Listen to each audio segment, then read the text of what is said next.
Elaborasa karena setiap rasa punya suara. Halo teman-teman, selamat datang di YouTube channel Elaborasa. Video ini berisi diskusi mengenai berbagai hal tentang manusia, kesehatan mental dalam kehidupan kita sehari-hari. Kalian bisa support channel ini dengan follow atau subscribe. Selamat menyaksikan. Bisa. Yeah. Wow, Nah, bisa kok berempat. bisa Ya aman? udah. Ya Hebat tahu banget loh. tadi sih Bismillah dulu sama gongsi baca dulu. Yeay. Coba bocorkan model handphonenya apa gitu. Ya. Samsung Samsung A70 ini lama. Ya Atau ampun. karena baru bangun tidur. Lah udah. Oke. Ya, gimana nih? Di bulan tidak terasa ya, bulan Februari udah tinggal 2 hari lagi. Jadi kita makanya terakhir sudah ngomongin di bulan ini tentang relationship ya. Gimana, Helvin? Iya, jadi kan hari ini tuh kita ngobrol-ngobrol santai buat kayak menutup tema besar kita di bulan Februari, yaitu relationship kan. Kayak cinta itu kompleks, gede, banyak banget, nggak mungkin dalam 3 pertemuan kebincang semua gitu kan. Jadi kayak hari ini kita mau ngobrol-ngobrol, kira-kira apa aja sih yang muncul gitu, yang belum sempat kita bahas kemarin, ya kan? Ya, Apaan? betul. Kan pertama di minggu pertama gue sama Dokter Lydia ngebahas tentang aspek biologisnya. Kalau jatuh cinta itu kayak apa sih yang terjadi di tubuh, ya kan? Terus pada dasarnya cinta itu apa gitu secara psikologis. Kemudian Nana sama Ayu ngebahas gimana cara handle konflik, berantem atau gimana sih? Berantem. Yoi. Nah, terus si Ari kemarin juga ngebahas tentang gender, tentang Gender tuh. peran gender di dalam relationship. Ya. Jadi sebenarnya gender itu membatasi apa enggak gitu kan kemarin itu. Betul. Dan Jadi, ternyata dan ternyata setelah aku ngikutin semuanya nyambung banget ya dari yang pertama ke sesi kedua dan ketiga gitu. Pas yang kita bahas pertama kan kita bahas tentang kenapa cinta itu bisa muncul dan ada hubungan ya antara psikologis dan biologis. Kenapa? Jadi menjawab pertanyaan kenapa orang bisa pada saat jatuh cinta ada gejala-gejala seperti orang cemas gitu ya. Terus ada kenapa ada yang bucin, ada yang susah move on gitu. Ternyata yang kemarin aku lupa ini loh, Elvin. Nanti mungkin setelah aku, Nana akan bahas yang kedua buat nambahin, terus Ari yang ketiga kali ya. Nah, yang aku kepikir tuh di sesi yang pertama, Vin, kita kan bahas tuh bahwa pada saat orang jatuh cinta itu ada hormon testosteron, estrogen kalau di wanita ya, untuk mengejar pasangannya gitu. Terus setelah itu ada yang kamu bilang cerita tentang cinta masing-masing itu berbeda-beda, ya kan? Makanya kenapa pada saat orang mulai berpacaran, mereka sebenarnya menyamakan cerita cinta ini. Jadi pada saat masih dalam tahap seperti perkenalan, itu perlu komunikasi untuk menemukan kecocokan dari cerita cinta masing-masing. Nah, masalahnya karena kurang komunikasi dan seringkali malah tidak terkontrol hormonnya gitu ya, kebablasan nih melakukan hubungan seksual atau kontak fisik gitu ya misalnya. Makanya kenapa kita sering bilang pikir dahulu gitu sebelum berkomitmen untuk melakukan hubungan fisik.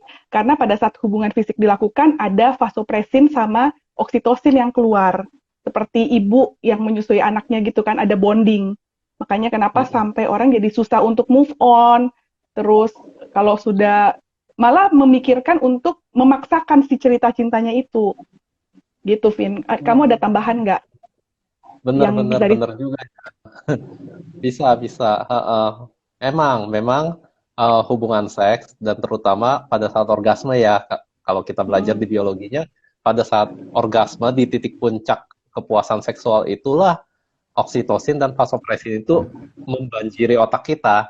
Dan pada saat itu juga ya kita ini mulai membentuk bonding dengan pasangan seksual kita. Tapi seperti semua hal biologis, perbedaan individu itu ada. Kalau kita tilik lebih jauh ya, maksudnya kan kalau kita bicara hormon berarti kita bicara juga tentang reseptornya, kita bicara juga tentang ekspresi dari protein-protein yang membentuk hormon tersebut, ekspresi dari aktivitas protein-protein yang membentuk hormon tersebut. Di beberapa orang mungkin lebih sedikit, di beberapa orang mungkin lebih banyak, gitu. Nah, biasanya masalah yang terjadi adalah ya kalau misalnya kita ketemu dan melakukan hubungan seks dan ternyata sensitivitas terhadap hormon oksitosin dan vasopresin ini beda. Di kita sangat sensitif, di dia tidak sensitif. Di kita merasakan bonding yang begitu besar, di dia tidak merasakan bonding atau setidaknya tidak sekuat kita. Jadinya seperti apa? Jadinya baper, ya satu enggak, gitu. satu baper, satu kagak. Yang baper ya maksain cerita cintanya, jadinya. Nah, kalau sama-sama baper, oh ya silahkan, gitu kan. Yang penting bertanggung jawab. Nah kalau sama-sama baper, oh ya lanjut ke hubungan pernikahan. Tapi lagi-lagi harus hati-hati. Tidak ada intimacy yang sebenarnya menjadi fondasi, ya kan? Gitu. Jadi sebenarnya pesan utamanya adalah apa? Ya kita juga harus mengenali diri kita sendiri gitu loh. Kalau kita termasuk yang sangat sensitif terhadap oksitosin dan vasopresin, ya mungkin kita harus berhati-hati ketika memutuskan untuk melakukan hubungan seksual. Dan ketika kita sangat tidak sensitif, ya mungkin kita juga harus melatih diri kita untuk lebih mawas diri, lebih waspada bahwa ada kemungkinan pasangan seksual kita tidak mengartikan seks seperti yang kita artikan gitu. Nah, setelah misalnya udah kan ternyata komitmen nih, berkomitmen atau mulai ada hubungan khusus lah ya, kan muncul berantem tuh. Nah, dibahas sama Nana dan Ayu tuh. Gimana tuh, Nak? Kayak tadi Alvin bilang sih, kan dalam hubungan pasti ya awalnya intimacy itu tadi kan, seberapa jauh tergantung masing-masing orang, mungkin beda budaya, beda value dalam diri masing-masing kan. Masing-masing orang punya kayak titik poinnya sendiri sampai mana mereka bisa punya intimasi dengan orang lain gitu. Nah, kayak yang tadi Dr. Lydia juga udah sempat sebutin, kalau memang berlanjut ke jenjang yang lebih serius dan lebih serius lagi, kayak misalnya tunangan, kemudian menikah, pasti intimasinya juga makin erat gitu kan. Dan muncullah komitmen itu tadi. Karena udah sekian lama bersama gitu, pasti kan nggak semua rasanya berbunga-bunga terus. Yang tadinya mungkin sekian bulan pertama kalau mau ketemu dandan, terus yang deg-degan dijemput tuh kayaknya tuh aduh 5 menit banget gitu kan. Lama-lama pasti kayak yang ya udahlah ya gitu kan, Sabtu pergi ya udah gitu. Dan nggak menutup kemungkinan juga lama-lama juga pasti ada konflik, karena kan awal-awal namanya kenal sama orang nggak mungkin nggak sih kita ngomongin pendapat politik kamu gimana gitu kan, terus kayak pertemuan pertama udah berantem, kan nggak mungkin. Jadi memang yang kita bahas kemarin lebih ke gimana sih sebenarnya memaknai konflik yang ada gitu, karena memang nggak bisa dihindari gitu kan. Semua orang kalau kita ngomong kayak relationship yang lebih luas, persahabatan aja juga bisa ada konflik, tapi gimana sebenarnya kita memaknai konflik itu, terus tujuannya tuh sebenarnya apa? Apakah hubungan ini mau dilanjutkan? Kalau mau dilanjutkan gimana caranya mengatasi konfliknya? Dan kalau memang ternyata yang mendasari konflik ini adalah sesuatu hal yang sangat bertolak belakang, berarti mungkin orang awam bilangnya nggak jodoh gitu kali ya. Jadi kemarin kita share tips gimana caranya lebih terampil mengatasi konflik gitu sih. Kemudian dilanjutkan oleh Ari dan Dr. Dimas tuh minggu lalu. Iya. Gue tuh seneng tau bahasannya Elvin sama Lito. Jadi tentang narasi gitu kan. Cuman barusan gue mikir gini, teringat ini dulu ya, OOT dulu ya, ntar nyambung. gue teringat ini sih, temen dulu pas S1 pernah bilang gini, ya lo suka mah suka, tapi logikanya mesti jalan gitu kan. Nah, terus gua nih ya, ketika direfleksikan ke diri, emang lu pas suka sama orang bisa mikir ya? Karena gue tipe yang enggak. Serius. Maksudnya apa sih, full love gitu loh. Apa sih? Ya mungkin ini jadi terjelaskan ketika Elvin cerita tadi kan. Ada yang sensitif itunya tuh tinggi gitu. Jadi nggak tahu ya apa karena gue pisah sekali ya. Jadi Ada iya hubungannya jadi gitu. iya kan apa ruang batinnya dalam katakan gitu.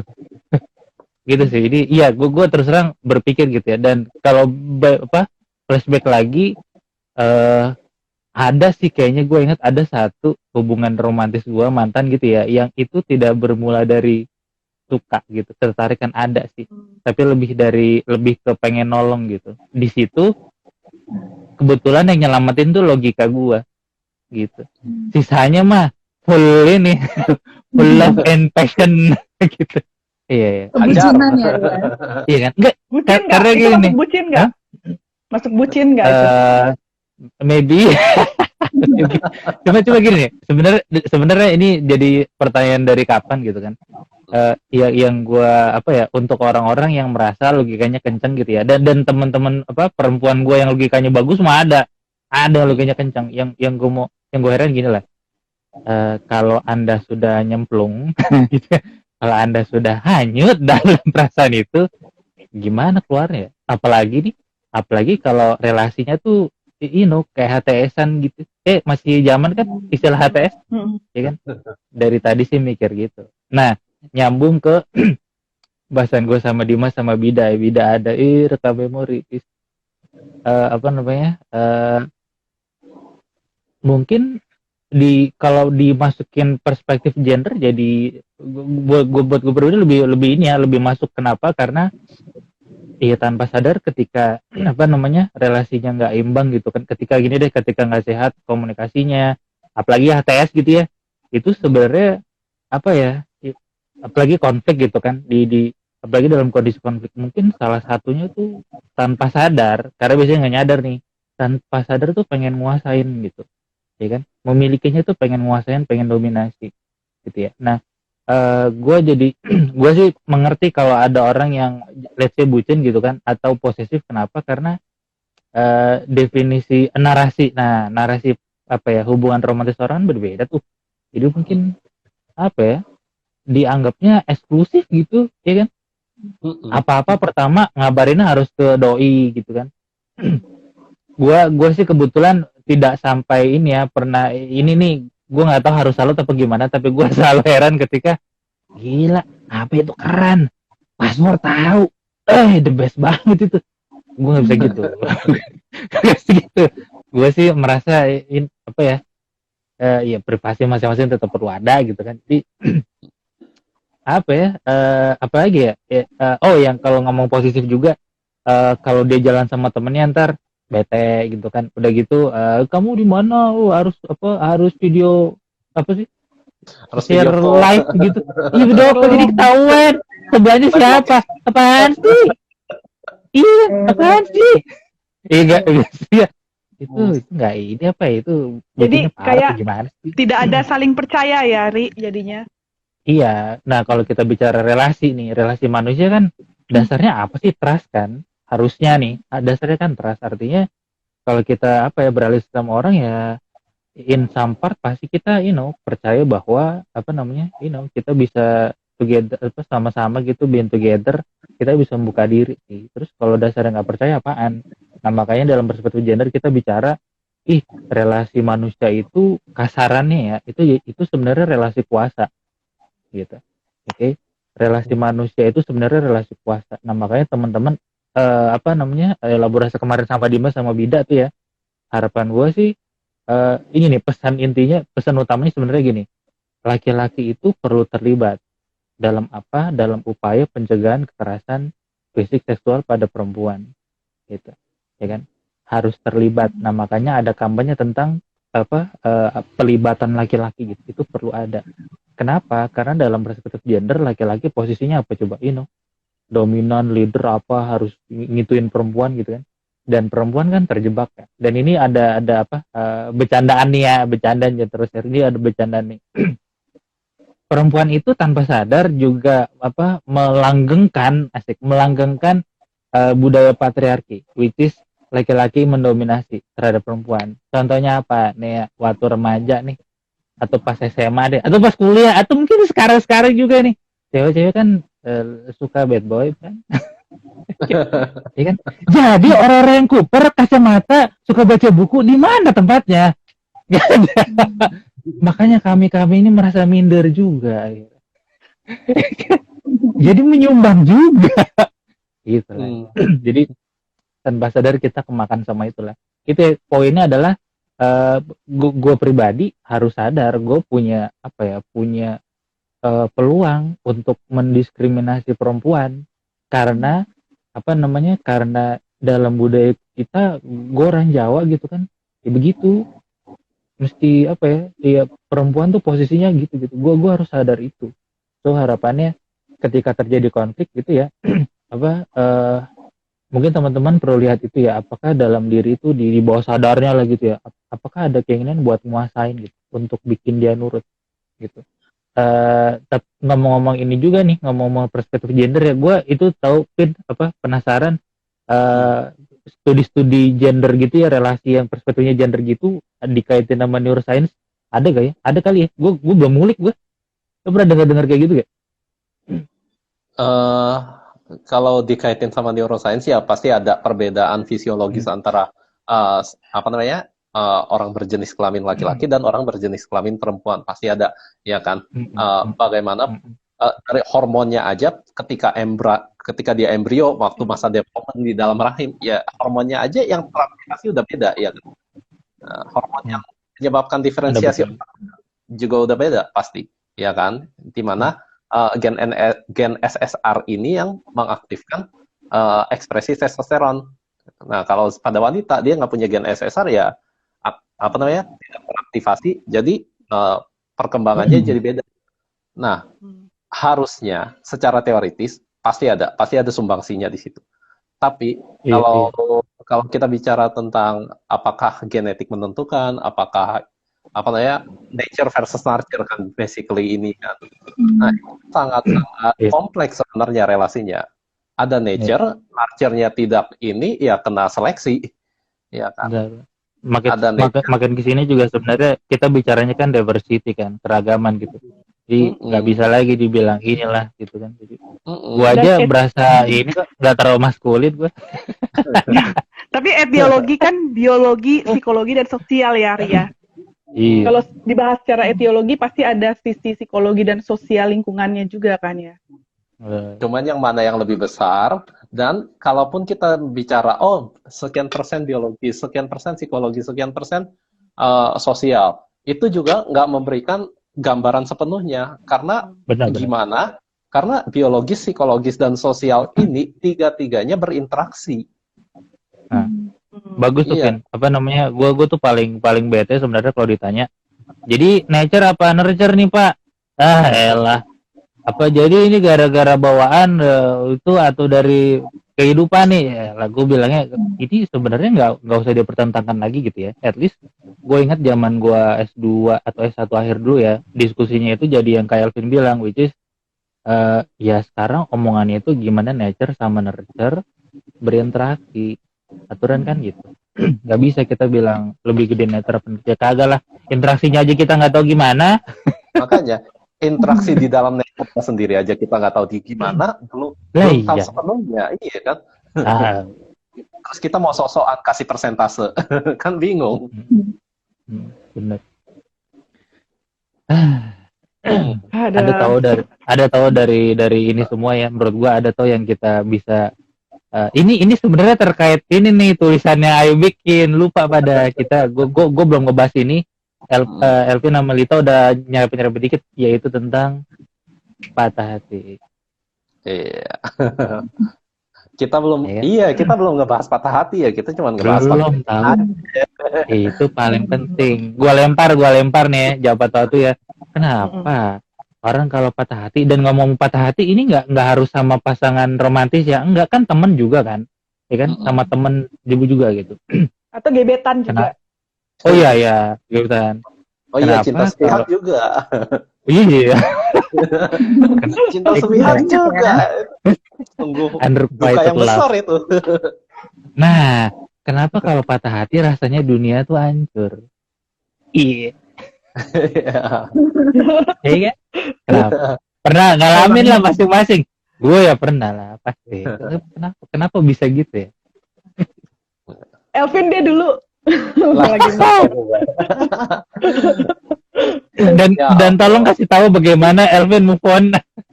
ya ampun. Nyuruh gue kasih tahu move on. Aduh. Gila, males banget. Oke, mungkin neurobiologisnya ntar gue lempar ke Lito ya. Jadi kan basically ini yang gue tangkap nih ya. Kan ketika kita bicara tentang patah hati itu kan basically kita proses duka. Prosesnya sama dengan proses orang yang kehilangan karena kematian gitu. Ada anggota keluarganya meninggal, ada temannya yang meninggal. Itu prosesnya sama ternyata, ya kan? Menurut riset, menurut keilmuannya, dia ada siklusnya. Pertama, denial dulu. Enggak, gue nggak patah hati, gue baik-baik aja, I'm fine. I'm fine, tapi diranjang doang. Makan es krim. Terus nontonin film-film Marvel dari awal sampai akhir. 3 hari hilang. Iya, oke, you're fine. Baiklah. Iya kan? Nah, ketika film Marvelnya hilang, ketika es krimnya itu udah nggak ada rasa gitu kan, tiba-tiba baru deng gitu. Kok gue gini ya? Gitu. Terus muncul perasaan dikhianati, muncul perasaan gue nggak pantas diginiin. Lah, emang lu diginiin? Kalau lu yang putusin, ya tetap aja sama marah juga. Kok dia bikin gue putusin? Kok dia bikin gue ninggalin? Mulai deh blaming. Gara-gara dia begini. Coba kalau dia begini. Coba kalau dia begitu. Marah sekali. Iya kan? Semuanya dilempar, semuanya ini. Yang penting salahnya bukan di saya. Iya kan? Kan proses putus kan kayak gitu. Itu kalau beneran baper ya. Kalau kagak baper mah ya udah. Kalau kagak baper tinggal blok, tinggal unfollow, kelar. Denial juga kagak. Oh ya, ya udah emang putus, emang nggak cocok ya udah gimana. Iya kan? Cepet hilang. Nah, kalau baper kayak gitu prosesnya. Marah dulu. Habis marah baru muncul tuh kata-kata. Coba kalau gue dulu begini, coba kalau gue dulu begitu. Ya kan? Coba kalau misalnya dia dulu begini, coba kalau dia misalnya dulu begitu. Mulai muncul kata-kata itu. Terus ada kata-kata apa lagi yang muncul? Gimana cara gue buktiin kalau sebenarnya kita masih bisa bareng? Gimana cara gue bisa dapetin dia balik? Gimana? Bargaining, tawar-menawar. Ya. Kalau misalnya mau berubah, dianya mau berubah apa enggak? Gimana cara bikin dia berubah? Larinya biasa ke situ tuh. Jadi bukan cuman berhenti gimana apakah dia mau berubah, tapi gimana cara bikin dia berubah juga. Iya kan? Nah, tapi pada saat itu kan kacau banget kan dengan segala emosi yang ada. Nah, di situ biasanya kita lupa bahwa apa yang di bawah kontrol kita dan apa yang bukan di bawah kontrol kita. Kecuali ketika kita benar-benar menyadari, oh iya, saya dalam proses duka dan proses duka tahapannya seperti ini. Nah, biasanya itu ketika kita sadar kan kita menangani ya. Nah, setelah proses bargaining ini, kita akan masuk ke dalam proses benar-benar sedih yang luar biasa. Kenapa? Ya iya, segala cara udah dilakukan, segala skenario udah kita putar di kepala. Ternyata tetap kagak bisa, cuy. Kita kehilangan. Nah, kan tadi sempat di awal kan kita bilang kalau proses putus itu kan sama aja dengan kayak ada relasi mati, keluarga mati, teman mati, ya kan? Pokoknya kehilangan yang selamanya. Nah, sebenarnya yang kita hilang apa sih? Ya kan? Maksudnya, kalau kita periksa lebih mendalam gitu, kalau kita periksa lebih mendalam, waktu kita putus, yang kita hilang itu apa? Orangnya. Emang orangnya hilang? Tiba-tiba eksistensinya hilang? Kan nggak mungkin. Kita mau telepon masih bisa, kecuali di blok. Kita mau kunjungin masih bisa, kecuali kalau ini ya dia lapor polisi, kita perilaku stalking gitu. Nah itu bahaya.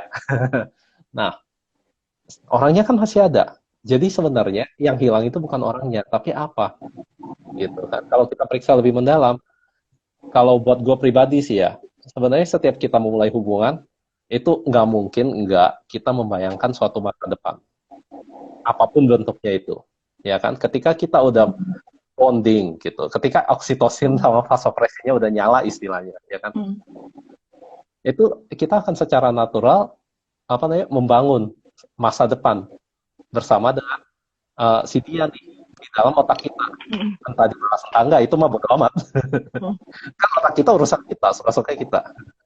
Yang kita bangun di situ ya Pak. Nah, sebenarnya pada saat putus itu, kalau menurut gue pribadi, yang mati ya itu. Masa depan yang udah kita bangun, itu mati.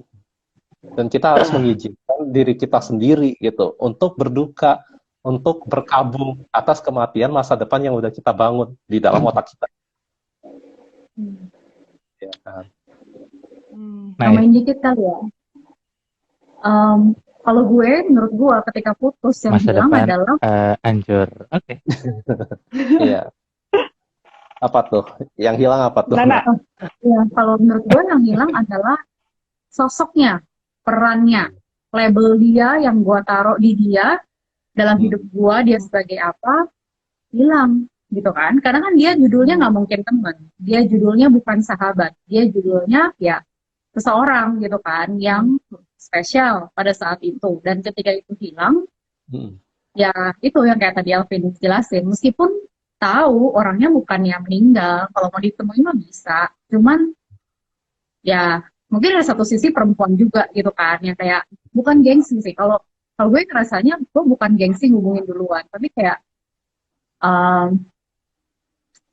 apa ya bilangnya, kayaknya ya udahlah gitu kan, karena biasanya itu kan keputusannya dari pihak yang laki-laki, jadi terus oh ya udah gitu, jadi kayaknya bukan tempatnya, bukan ranahnya untuk mencoba ngajak ngomong lagi gitu.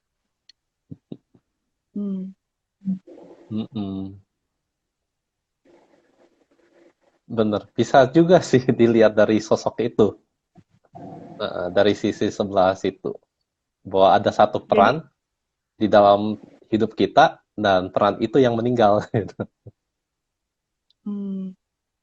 Jadi kalau jadi keinget ini salah satu teori psikologi ya, mungkin teman-teman pernah baca, tapi aku lupa itu teorinya siapa. Jadi kita kan ada attachment dulu nih, kan? Terus Bowlby ya. Terus dia detachment. Jadi kenapa kita juga harus berpikir bahwa semua yang ada bersama kita itu akan pergi juga, apapun itu. Jadi kita punya kemampuan untuk detachment juga, selain punya kemampuan untuk attachment itu. Jadi kayak kehilangan love object gitu loh. Kehilangan self love object kita, jadi ada muncul duka juga jadinya ya. Cuma kalau misalnya aku pikir-pikir ya, ini kan kita bahas yang di sesi yang pertama ya, Elvin. Jadi pada saat orang itu, kenapa sampai orang patah hati itu benar-benar bisa sampai depresi, kan kita balik lagi, waktu dia jatuh cinta, itu kan dia seperti euforia. Jadi reward sistemnya itu teraktivasi. Jadi dia dapat kesenangan, kebahagiaan, dopaminnya itu dari si pasangannya tersebut. Apalagi kalau misalnya kan tadi ya, yang seperti Nana cerita, awal-awal dandan, terus semangat gitu ya, mempersiapkan diri. Karena itu ada sesuatu, dia mau mendapatkan reward itu, kebahagiaan tersebut. Nah, pada saat dia dopamin sama serotonin kan yang lalu kita bahas tuh, dia saling bersinergi, opposite kerjanya. Jadi pada saat detachment misalnya berpisah dari pasangannya, dia jadi serotoninnya turun. Malah dia merasa kayak ada yang hilang nih. Jadi ngecekin tadi kan, kayak orang obsesif kompulsif disorder gitu ya. Jadi kayak gejala seperti itu, karena ternyata memang katanya serotoninnya turun tuh. Jadi merasa nggak tenang, kebayang-bayang, apalagi kalau misalnya ngelewatin tempat yang sudah sering ketemu terus ya, berasa flashback lagi gitu ya, itu kan muncul, ada sampai yang seperti gejala PTSD ya, kalau misalnya, apalagi yang mendadak gitu, seperti itu. Kalau Ari waktu itu gimana, Ri, waktu kamu patah hati, Ri? Lah. Langsung nembak gitu. Parah. Cuman waktu itu apa ya? Waktu itu yang pertama dilakukan nih, langsung dijawab nih, kagak muter. Enggak ngindar. Waktu itu yang pertama dilakukan adalah cold turkey sih. Jadi nguatin diri untuk ngeblok gitu.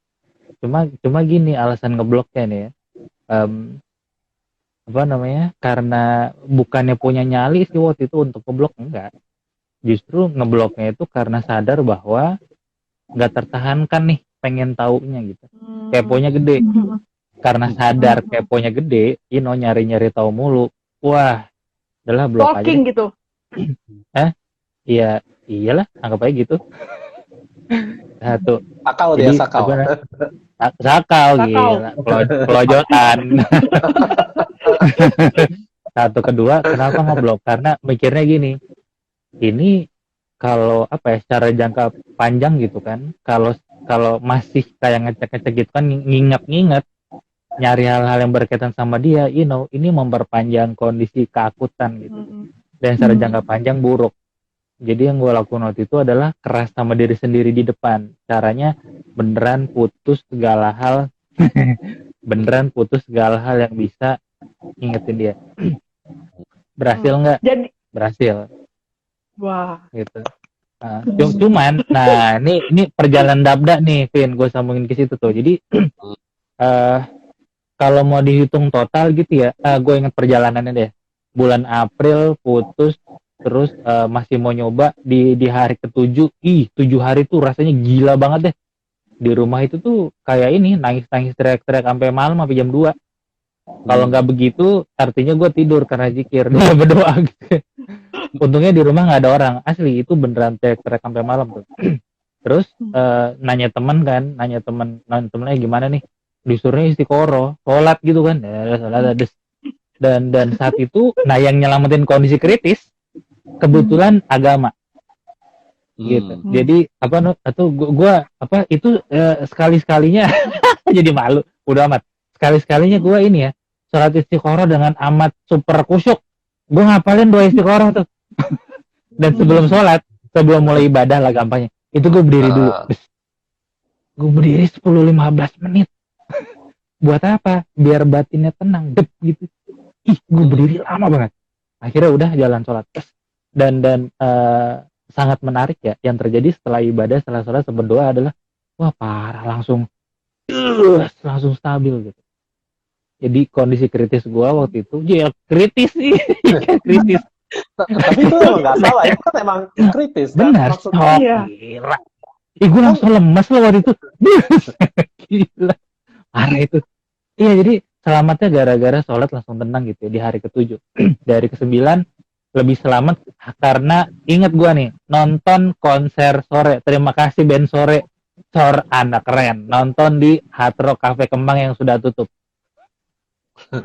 Gara-gara itu, gue nangis, tapi nangisnya nangis enak ya. Dan di situ merasa bisa mikir jernih, nanya teman gimana nih, udah deh coba deh. Waktu itu masih cobalah gitu kan, pendekatan apa gitu. Terus itu bulan April tuh akhir. Terus bulan Juli apa Agustus tuh gue ngalamin panic attack. Gitu. Ngomong-ngomong between itu tuh nggak ada apa-apa ya, jadi hidup udah stabil. Beruntungnya 7 hari saja, 9 hari deh. 9 hari saja parah, akutnya tuh 9 hari doang. Habis itu beneran stabil, masih coba, terus dia nggak respon, biasa, nggak pakai sakit hati. Tapi di bulan Agustus gue inget, waktu itu ke JCC ada pameran apa tuh, tour travel gitu ya. Wah gila itu, tahu-tahu di depan misalnya nih dari keluarga gitu kan. Terus gue kayak orang bingung gitu. Ke-trigger. Sumpah, panic attack Ke-trigger pertama sesuatu kali dalam kali. hidup. Hah? Ke-trigger sesuatu Apa? yang teringat. Ke-trigger Nah, sesuatu nggak? Bener-bener. Nyadarnya belakangan, Dok. Nyadarnya adalah takut ditauin orang dan ditanya gimana sama itu. Karena hubungan kami lama sekali waktu itu pacarannya. Itu triggernya, takut ke tempat umum gitu ya, dan ditauin dan ditanyain. Ih gila itu kayak orang panik attack lah itu. Ngerasain gue panik attack gimana? Iya, kayak orang bingung. Hanya 35 menit kelar. Udah ya. Terus bulan Agustus dapat email nikah. Kayak summer geledek gue jeder. Walaupun yang bikin sakit sebenarnya bukan soal dia nikahnya, karena pas putus itu gue bilang, lu tolong lakuin satu hal ya, gitu kan. Ini omongan terakhirnya. Kamu nikah ya tahun ini? Gue ngomong gitu, sosok gentle. hati mah remuk redam. Ini jangan ditanya lo bang hitam ini. Ya udah, habis itu beneran nikah. Pokoknya waktu itu yang bikin sakit hati bukan soal nikahnya, lupa lah. Dia ngasih beberapa alasan kayak waktu itu tuh yang bikin mau putus tuh bla bla bla bla bla. Udah inilah. Nah terus nih ngomong perjalanan healing ya. Habis itu coba ngapa-ngapain sendiri. Oktober gue merasa ikut workshop dan healing sendiri gitu ya. Terus Oktober itu merasa udah cukup healing gitu. Caranya gue ngetes. Pokoknya ngeliat foto apa-apa udah biasa. Foto udah gue buang semua tuh. Di Facebook lah masih ada. Sama nih. Terus gue ngetes datang ke rumah doi. Gitu. Gue berdiri di depan rumahnya. Serius. Setengah jam. No reaction at all. Gak ada reaction. Ih, keren banget nih. Sumpah gak ada reaction sama sekali. Ada kayak tetangga lo ngeliatnya. Ya udah lama dah. Gue tuh orangnya nekatan dari dulu gitu kan. Maksudnya lo tau dari mana sih lo udah sembuh? Cara taunya kan lo ngetes dalam kehidupan sehari-hari, iya dong. Bullshit lah orang move on tapi lo masih takut ngomongin, masih takut ke TKP, apaan sih tuh? Iya dong. Kalau buat gua nih ya, gue orangnya nekatan gitu dan suka ngetes. Aman tuh ya. Lalu itu Oktober. Nah ini Vin nyambung ke Dabda nih. Vin jelasin teman-teman. Di bulan November Desember gua ngulik browsing cari teknik trauma healing lah sebutlah gitu ya, yang baru yang aneh. Gua suka nyari yang aneh-aneh gue. Ketemulah 2. Gue sebutin nggak? Gue ketemu 2 deh. Yang ternyata gue udah punya bukunya. Gue tuh suka beli di Amazon gitu ya, pinjam kartu kredit bonyol. Gue beli di Amazon, gue ada bukunya, gue buka, gue baca baik-baik. Gue coba salah satu teknik itu. Iseng doang, nyobanya sumpah iseng doang. 5 menit tidur. Pas tidur gue ngimpi si doi, si mantan. Bangun-bangun nangis. Tapi nangisnya nangis haru. Asik ya. Bentar. Dabda nih. Lusanya, tau gak apa yang terjadi? Gue marah-marah, ngamuk-ngamuk 2 hari. Kepala, dada sangat amat sakit. Gitu. Udah coba teknik macam-macam grounding, relaksasi, gak ada yang efek. Wah gila nih. 2 hari itu sangat amat parah. Gue sampai ngunci diri dalam kamar. Kenapa? Takut kedengeran ngamuk-ngamuk gitu ya. Tapi I literally nyumpah-nyumpah. Nah yang gue sadarin gini nih teman-teman. Jadi waktu pas awal diputusin itu, ini buat teman refleksi juga ya. Gue merasanya gue yang salah, Pin. Gue ngerasa gue yang salah, dia nggak mungkin salah, gitu. Oke. Pokoknya semua salah di gue dah gitu. Tapi pas itu terjadi nih dan kayaknya gara-gara teknik terapi yang gue coba ini ya, akhirnya tuh ngebuka semua gitu. Ngebukanya adalah ya ampun, gue melupakan kemungkinan dia punya andil dalam tidak lanjutnya hubungan ini. Which is di momen 2 hari itu gue nyumpahin dia marah-marah yang tidak gue lakukan dulu. Artinya apa? Proses Dabda gue ada yang kelewat. Depresi, iya udah. Sedih, mampus. Lagi bergen, ada. Denial, enggak sih, gue nerima-nerima aja sih. Tapi ada yang satu yang kelewat, yaitu marah. Nah artinya gini ya teman-teman. Kalau teman-teman di posisi apa ya, apalagi yang submisifan. Submisifan lagi. Gitu lah. Yang penyayang gitu kan. Sangat caring gitu kan. Untuk nyalain orang tuh takut loh. Gue ngalamin ya, untuk nyalahin pihak sebelah tuh takut gitu. Kenapa?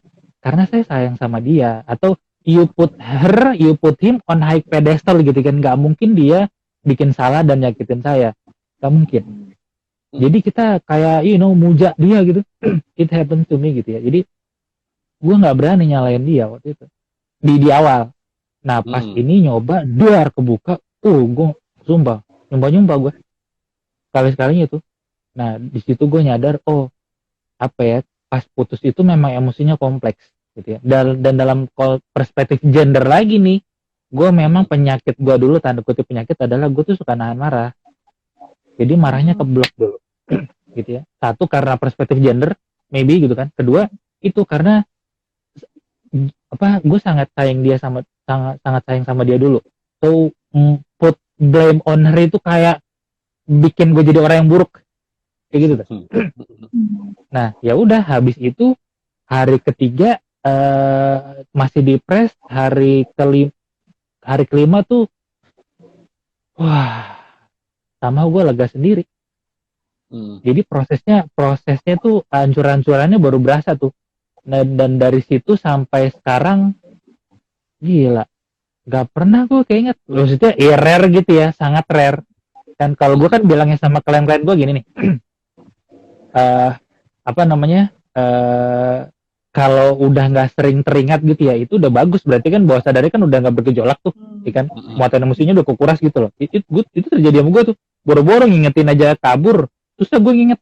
Jadi singkat kata buat teman-teman nih, kalau teman-teman sampai patah hati gitu ya, entah sama temen nih, entah sama atasan, rekan kerja, apalagi gebetan pasangan, itu rasanya pasti hancur. Dan jangan lupa di momen itu biasanya ada emosi yang keblok gitu ya, dengan alasan pribadi apapun dan nilai yang ditanemin secara gender apapun itu akan menghambat teman-teman kondisi akutnya bakal lama.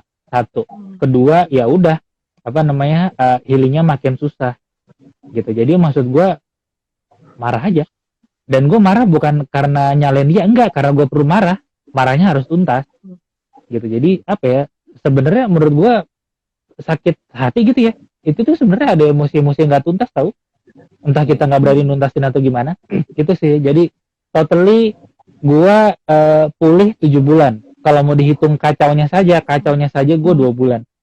Tapi gue pulih 7 bulan. Kan katanya 6 bulan nih, parah gitu kan katanya. Tapi kenyataannya kan kagak juga, bertahun-tahun lo udah nikah punya anak masih juga nggak ngaruh.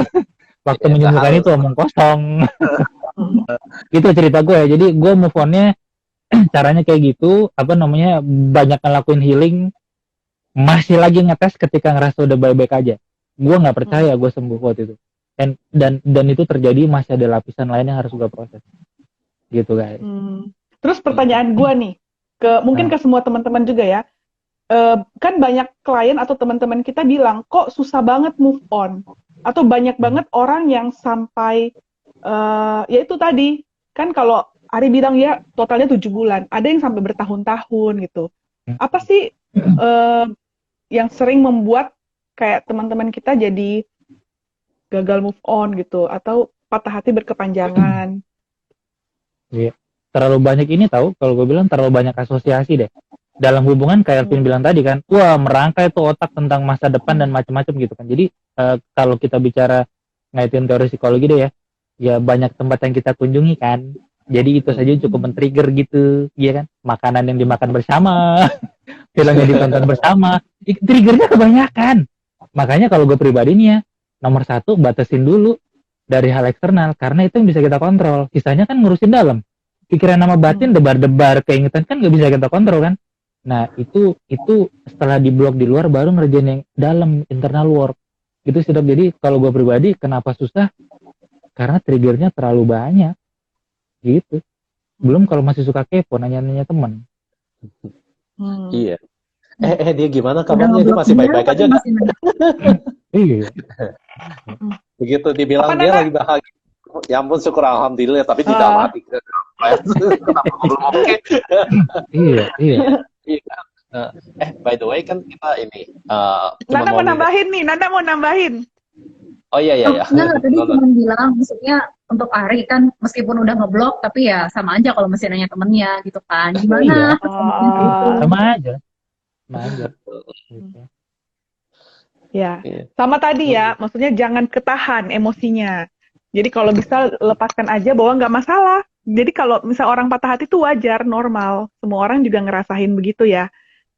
Dan segera healing. Soalnya kalau nggak healing, malah itu akan berdampak nggak sih dengan hubungan yang selanjutnya justru. Kan ya? Tentu.